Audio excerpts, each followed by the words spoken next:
Exam time में short note बहुत उपयोगी होते हैं। अब शॉर्ट नोट्स कैसे बनते हैं, वो जैसे अपना ये पहला टॉपिक है प्राचीन सभ्यताओं में कालीबंगा सभ्यता। अब कालीबंगा सभ्यता है वो एक स्थल है, मतलब एक नगर है। तो ये नगर कहीं तो होगा, तो ये नगर है वर्तमान में।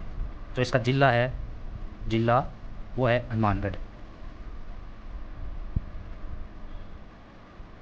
अब थ्योरी में क्या होता है कि एक पूरी लाइन लिखी होती है कि कालीबंगा सभ्यता हनुमानगढ़ जिले में स्थित है। और हम नोट्स में भी यही लिखते हैं कि कालीबंगा सभ्यता जो है वो हनुमानगढ़ जिले में आती है। और शॉर्ट्स नोट में क्या होता है कि जो अपने को मेन हाईलाइट जो शब्द होते हैं उनको ही हाईलाइट करना होता है ताकि अपनी मेमोरी रिस्टोर हो जाए। अब सभ्यता ये स्थल हनुमानगढ़ जिले में है, तो किसी नदी के पास भी होगा, तो नदी है इस पर। इस नदी को पहले बोलते थे सरस्वती, फिर इसका नाम पड़ा ध्वस्तवती, और वर्तमान में इसका नाम है घग्गर। ठीक है। अब नदी आ गई तो कालीबंगा का शाब्दिक अर्थ क्या होता है? शाब्दिक अर्थ, शाब्दिक अर्थ कालीबंगा का काले रंग की चूड़ियाँ।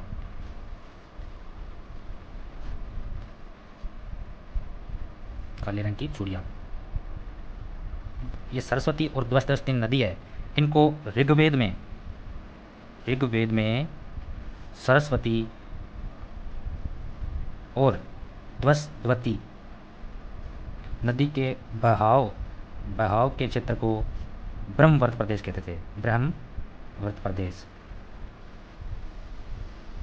ब्रह्मवर्त प्रदेश।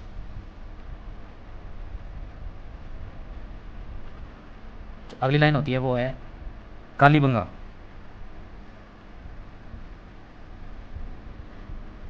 कालीबंगा जो है वो हड़प्पा या सिंधु सभ्यता की सिंधु सभ्यता का नगरीय या शहरी स्थल है। शहरी स्थल है।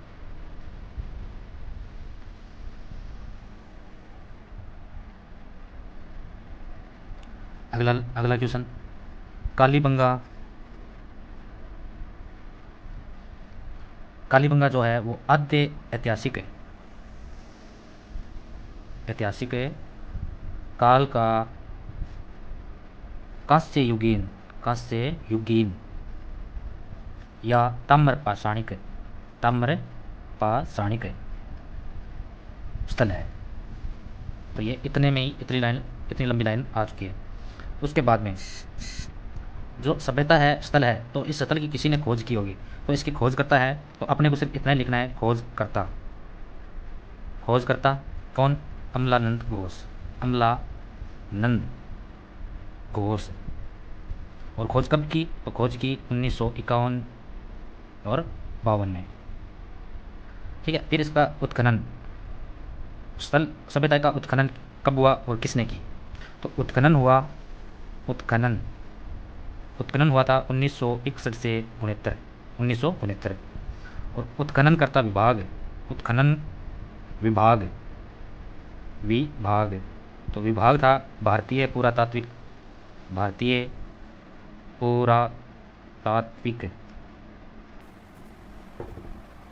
विभाग, नई दिल्ली। ओके। उसके बाद में अब विभाग है, तो इसमें मनुष्य भी है, तो आदमी कौन थे? उत्खनन करता। अब आएगा उत्खनन करता में एक तो अमलानंद घोष हो गए, जो खोजकर्ता भी है और उत्खनन करता है। उसके अलावा 6 लोग और हैं। उनको कैसे याद करना है? तो मैं जैसे लिख रहा हूँ, देखो। सबसे पहले है बीबी लाल, बी और बी लाल। तो इसमें बी तो अगला आएगा बी के थापर। बी के तो अगला आएगा के एम श्रीवास्तव। के एम तो एम डी खर्रे। रे तो आगे रे तो एस पी जैन तो जैन जोशी। अगला आ गया जोशी। कौन सा जोशी? तो JV जोशी। मतलब 6 लोग हो गए, 1 2 3 4 5 और 6। उत्खनन हो गया, तो उसके बाद अवशेष, क्या अवशेष मिले? अवशेष को कैसे लिखना है? अवशेष लिखा, उसके आगे मतलब कालीबंगा में जो उत्खनन हुआ उसके बाद जो अवशेष मिले उनको कैसे याद करना है। तो सबसे पहले तो आ गया एक प्राचीन दुर्ग का प्रमाण, का प्रमाण, ठीक है।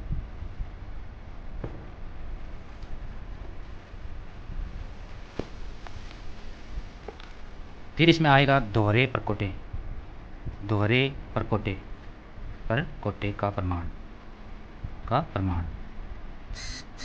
फिर आएगा जुते हुए खेत के प्रमाण, खेत के प्रमाण। अब याद करने के लिए सबसे आसान होता है कि जो लाइन अपन लिखते हैं उससे रिलेटेड लाइन अगली होनी चाहिए, तो जल्दी याद होता है। अब जो खेत आ गया तो इन खेतों में सबसे अगली लाइन जो होती है वो क्या कहती है, विश्व में, विश्व में प्रथम कृषि का प्रमाण, विश्व में प्रथम कृषि का प्रमाण कालीबंगा से ही मिला है। और कृषि है तो वो दो फसलों पर आधारित थी। तो अगला जो होता है पॉइंट होता है वो होता है एक खेत में, एक खेत में एक साथ है दो फसलों का प्रमाण, दो फसलों का प्रमाण, ठीक है। उसके बाद में फसल कौन सी थी, तो आपने कहें तो जौ के साथ थी गेहूँ। उसके बाद चने के साथ सरसों, तो चना प्लस सरसों। उसके बाद बाजरा प्लस कपास, तो बाजरा और कपास, ठीक है। उसके बाद में 7 अग्नि वेदिकाओं के प्रमाण, 7 अग्नि वेदिकाओं के प्रमाण, वेदिकाओं के प्रमाण। उसके बाद में मिट्टी की बैलगाड़ी, मिट्टी की बैलगाड़ी के प्रमाण, मिट्टी की बैलगाड़ी के प्रमाण। उसके बाद में मिट्टी के चबूतरे, मिट्टी के चबूतरे, मिट्टी के चबूतरे। उसके बाद में तांबे, तांबे की बैलगाड़ी। अब तांबे की बैलगाड़ी नहीं थी, बैलगाड़ी के साथ अगले लाइन में हम जब लिखेंगे तांबे का वृषभ भी मिला, तो क्यों ना यहीं लिख दें तांबे की बैलगाड़ी प्लस वृषभ, क्योंकि अपने तो सोर्स नोट में चल रहे हैं ना, तो ये सोर्स हो गया। उसके बाद में बेलनाकार तंदूर, बेलनाकार तंदूर, तंदूर। उसके बाद में जो मिला ऊँट की अस्थियाँ, ऊँट की अस्थियाँ।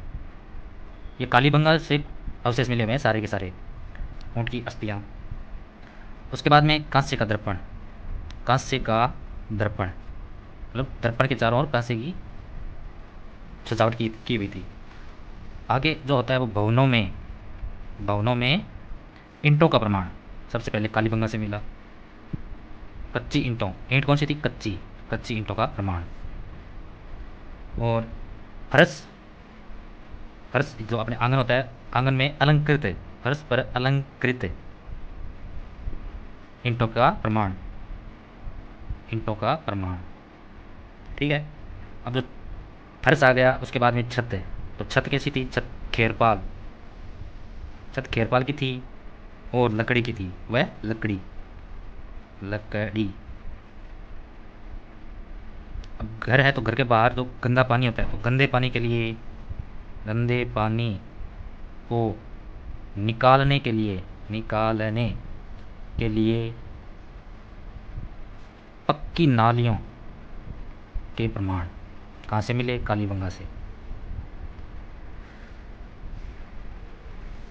भवन व खेत, अब जो भवन तो ऊपर लिख लिया तो अपन दोबारा क्यों लिख रहे हैं, तो भवन प्लस खेत ये दोनों ग्रिड पद्धति में मिले, ग्रिड पद्धति में मिले, ठीक है। ये हो गया अपने अवशेष। अब जो कालीबंगा सभ्यता थी उसका जो समाज था वो कैसा था, जैसे अपने वर्तमान में पितृसत्तात्मक समाज है, उस टाइम समाज था मातृसत्तात्मक। कौन सा था, मातृसत्तात्मक, सत्तात्मक, ठीक है। अब इतना हो गया तो आगे मृत भांडों का बहुत बड़ा उपयोग था और अपने क्वेश्चन के आधार पर भी मृत भांड बहुत जरूरी है। तो मृत भांड, मृद भांड, मृत भांड कैसे मिले, मृत भांडों का जो रंग था वो था लाल और उस पर काले व सफ़ेद रंग की, काले व सफ़ेद रंग की धारियाँ बनी हुई थी, सफ़ेद रंग की धारियाँ, बनी हुई थी। तो अपने को इतना लिखना है धारियाँ। आगे की लाइन अपने को अगर थ्योरी पढ़ी है तो वो अपने आप याद आ जाएगी। आगे देखो, ये हो गए मृतभांड। तो मृतभांड के बाद में एक नाम आता है दशरथ शर्मा, जो इतिहासकार है। दशरथ शर्मा के अनुसार अपने को इतना नहीं लिखना, सिर्फ दशरथ शर्मा लिखना है। उसके आगे देखो, दशरथ शर्मा के अनुसार कालीबंगा, ये कालीबंगा लिख दिया, कालीबंगा।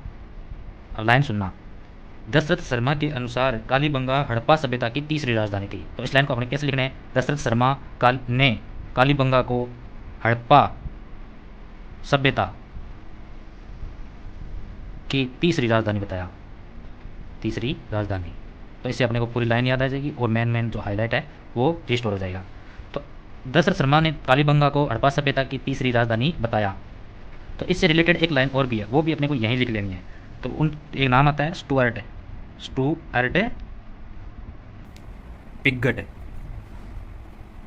पिगट। इन्होंने हड़प्पा, हड़प्पा एक स्थल है, हड़प्पा प्लस मोहनजोदड़ो, इसको तो कौन नहीं जानता। मोहनजोदड़ो को हड़प्पा मतलब सिंधु सभ्यता की जुड़वा राजधानी बताया, जुड़वा राजधानी बताया। ओके,